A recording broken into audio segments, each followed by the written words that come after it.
ბლაშარი პოლონეთის დაღუპულ პრეზიდენტ სიმღერას მიუძღვნის. ქართული ხალხური სიმღერა გაფრინდი შავ მერცხალო პოლონურ ენაზე ანა რადეცკაიამ და მარია ფეიკინამ თარგმნეს.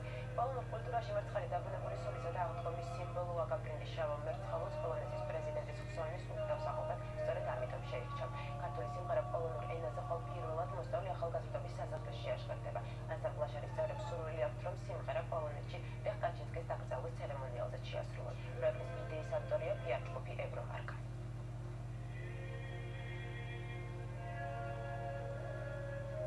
საქართველოს პრეზიდენტმა პოლონეთის პრეზიდენტი ლეხ კაჩინსკის გარდაცვალების მერე საქართველოს პირდაპირ და საქართველოს გმირი, რომელმაც ყველაზე უხჭირ დროს მოჩნდა ამიტომ გადაწყვეტეთ, რომ ქართულად დაგვეტირებინა და როგორც საქართველოს გმირისთვის, ისე ქართულად მიგვეგო მისთვის პატევი. ზოგადად ქართულ სიმღერაში არის ისეთი მომენტები, როცა მართლა ასახავს ჩვენს ტრაგედიას და ჩვენ გადავხედოთ, რომ ჩვენი მეგობრობის გამო, ჩვენი ქვეყნების, ქართველი და პოლონელი ხალხისა და იმის გამო, რომ დღეს ყველაზე ძალიან უჭირს ამ ეს, იმიტომ რომ მართლა ასეთი სერიოზული ტრაგედია მოხდა.